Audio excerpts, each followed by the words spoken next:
Welcome दोस्तों my channel Shahnawaz 10 class math education research.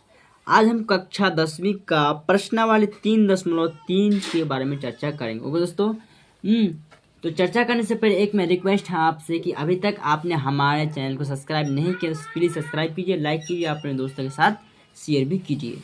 आज हम कक्षा 10वीं का 1 नंबर का 5वां नंबर को सॉल्व करने जाते हैं। √2x प्लस √3y बराबर 0 और √3x माइनस 8y बराबर 0। चलिए इसको हम सॉल्व करते हैं। चलिए दोस्तों, हमने क्वेश्चन को बहुत ही अच्छी तरीके से उतार दी है। अब इसे हम सॉल्व करते हैं। ओके दोस्तों, तो ये मेरा क्वेश्चन 1 नंबर का 5 नंबर है, तो इसको हम एक समीकरण 1 मान लेते हैं और इसको फिर हर समीकरण 2 नहीं मानेंगे। इसका थोड़ा चेंज करना है दोस्तों। अब चेंज किस प्रकार से करेंगे दोस्तों कि यहाँ √3x है ना, √3x को रहने देंगे, माइनस 8y है, माइनस √8y, इसको हम कुछ तोड़ेंगे फोड़ेंगे, यानी कि इससे हम 2 निकालेंगे। ओके, तो आप जानते होंगे दोस्तों कि यहाँ पर समझाते हैं कि रूट के अंदर यहाँ 8 है, 8 को अगर हम तोड़ेंगे तो 2 गुना 2 गुना 2, यानी कि 2 दूना 4 और 4 दूना 8। और आप जानते होंगे दोस्तों कि अगर मतलब एक ही संख्या बराबर हो और दोनों संख्या मतलब एक ही संख्या बराबर हो और 2 संख्या जोड़ा हो तो मेरा 1 ठो 2 निकल जाएगा, 1 ठो 2 निकल जाएगा। जैसे कि यहाँ 2 ठो 2 है, 2 ठो 2 से 1 ठो 2 का निर्माण कर लेता है, 1 ठो 2 बच जाता है। तो यहाँ मेरा दोनों 2 के बदले 1 2 निकालेंगे, निकल जाएगा और 1 ठो 2 रह जाएगा। इस प्रकार हो जाएगा। तो सेम इसी काम हम यहाँ पे करना है। तो 2√2y को उतार लेंगे। उसके बाद बराबर में 0 है, सॉरी यहाँ बराबर में 0 था। ओके, तो बराबर में 0 है तो बराबर में 0 उतार लेंगे। समीकरण 2 अब मानेंगे इसको। ओके, ये तो मेरा अलग अलग वाला चीज़ है। समीकरण 2 इसको मान लिए। अब प्रतिस्थापन विधि से कह रहा है कि दोस्तों कब समीकरण 1 से हल करना है। समीकरण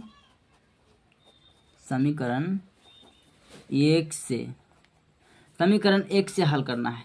समीकरण 1 पहले उतार लेंगे, √2x प्लस √3y बराबर 0 उतार लिया। समीकरण 1 में समीकरण 1 पहले उतार लिए हैं। अब यहाँ x का मान निकालेंगे। ओके दोस्तों, कि x या y का कोई हम निकालते, x का मान निकाल लेते हैं। तो √2x, उसके बाद यहाँ √3y को इस पार भेज देंगे तो बराबर माइनस के √3y हो जाएगा। ओके, उसके बाद x बराबर माइनस के √3y और बट्टा में, यानी कि √2 को इस पार भेज देंगे तो भाग में आ जाएगा। इसके साथ गुना में था, इसको भाग में √2 आ जाएगा। ओके, कोनो दिक्कत नहीं ना दिक्कत। ये मेरा x का मान निकल गया है। अब प्रतिस्थापन विधि से कह रहा है कि x का मतलब x का मान समीकरण 2 में रखने पर, मेरा समीकरण 2 इतना है तो इसके ऊपर रखने पर, तो हम पहले इस प्रकार लिख लेते हैं कि x का मान समीकरण 2 में रखने पर, 2 में रखने पर ओके, समीकरण 2 में रखने पर। तो समीकरण 2 में कितना है, √3x माइनस 2√2y, पहले उतार लेंगे उसको। √3x माइनस 2√2y को उतार लें। अब बराबर में 0 है तो 0 को भी उतार लें। ओके दोस्तों, अब आपको सिंपली करना है, जब x का मान निकाले हैं ना तो x का मान यहाँ पे हमको लिख देना है। तो पहले आपको करना है दोस्तों कि √3 को पहले आप लिख देंगे, जो इसके साथ गुना में है, x के साथ गुना में है, तो ब्रैकेट दे घेर देंगे। उसके बाद जितना है उसको पहले उतार लेंगे x की जगह पे, माइनस √3y बट्टा में √2, तो √2 को भी उतार लेंगे। ओके, उसके बाद यहाँ जितना होगा उतना को उतार लेंगे, तो माइनस 2√2y बराबर में 0 है। तो सेम उतार लिए हैं दोस्तों। अब इसके साथ गुना कर लेना है, तो √3 गुना √3, तो आप जानते होंगे डायरेक्ट 3 निकल जाता है, काहे कि 2 ठो √3 से 1 ठो 3 निकलता है। ओके, तो √3 गुना √3, तो मेरा 1 ठो 3 निकल गया, -3y, और इसके साथ y में y गुना में है तो y भी आ जाएगा, और बट्टा में √2 है तो बट्टा में √2 भी आ जाएगा, और माइनस के जितना है उतना उतार लेंगे, 2√2y, और बट्टा में कुछ नहीं है तो मान लेंगे ये क्या है। ओके, बराबर में 0 है तो 0 डाल देंगे।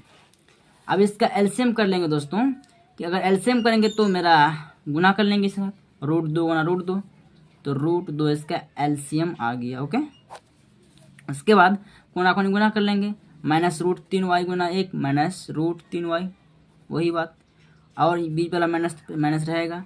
अब इसके साथ हम गुना करेंगे सेम तरीका दोस्तों यहाँ, कि यहाँ गौर कीजिएगा, √2 यानी कि 2 ठो √2 गुना √2, 2 दूना मतलब √2 गुना √2, 2 ठो √2 से 1 ठो 2 निकलता है, तो √2 गुना √2, तो 2 निकल गया, 1 ठो 2 निकल गया, और यहाँ में गुना है तो इसके साथ भी गुना कर लेगा, आप जानते ही होंगे, तो 2 दूना 4, डायरेक्ट -4y यहाँ लिख देंगे। ओके, बराबर 0 है तो 0 लिख देंगे।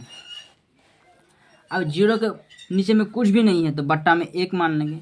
अब इसका एलसीएम करना, फिर इसका एलसीएम कर लेना दोस्तों, तो √2 गुना 1 √2 हो गया।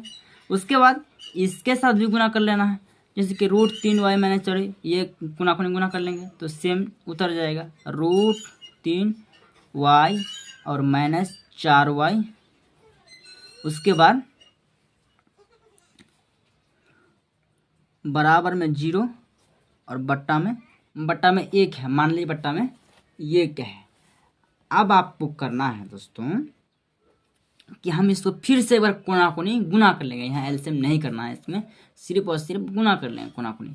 तो -3 यहाँ आप गौर कीजिएगा, -3y और -4y, मैंने माइनस का जोड़ लेंगे तो माइनस के साथ होगा, माइनस के 7y को 1 से गुना करें तो माइनस के 7y डायरेक्ट हो जाएगा, और बराबर में 0 गुना √2, तो वो संख्या 0 होता है, तो 0 निकल गया, इसका वैल्यू 0 निकल गया है। उसके बाद दोस्तों कि y बराबर 0 है, इसका हम -7 को इस पार भेज देंगे, बट्टा में -7 आ जाएगा। ओके दोस्तों, तो बट्टा में -7 आ जाएगा तो बट्टा का कोई वैल्यू नहीं है, तो y बराबर सिर्फ और सिर्फ 0 ही बचता है। ओके दोस्तों, यहाँ बराबर y बराबर सिर्फ और सिर्फ 0 बचता है। ओके, अब यहाँ गौर कीजिएगा, अब y का मान समीकरण 1 में रखने पर, तो हम पहले लिख देते हैं y का मान समीकरण 1 में रखने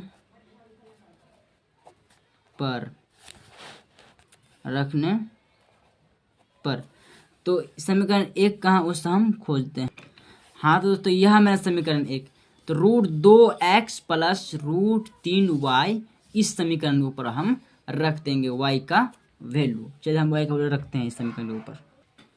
हाँ दोस्तों, हमने समीकरण 1 को उतार लिए हैं। अब y के जगह पे हम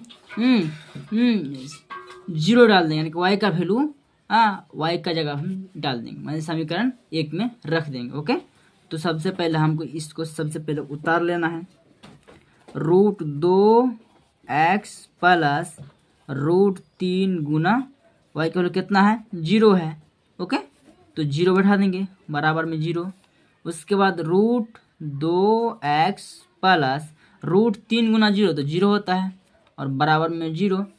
अब यहाँ गौर कीजिएगा दोस्तों, तो 0 का कोई वैल्यू नहीं हुआ, तो √2x बराबर 0 बचता है। ओके, तो x बराबर 0 बट्टा, यानी कि √2 को इस पार भेज देंगे तो बट्टा में √2। अब सिर्फ और सिर्फ x बराबर 0 निकलते, कहाँ है कि 0 बट्टा में कुछ भी हो उसका वैल्यू नहीं होता, ऊपर जितना है उसका वैल्यू है, ऊपर में 0 है तो 0 वैल्यू इसका। तो आप यही आंसर मान सकते हैं, x बराबर 0 और y बराबर भी 0, ये दोनों ही आंसर आप मान सकते। हो गया दोस्तों, ये आपका आंसर कंप्लीट हो गया। तो आप लिख सकते हैं इस प्रकार, x बराबर 0 y बराबर भी 0, तो आपका यही आंसर हो गया, यही आपका आंसर हो गया, कंप्लीट हो गया।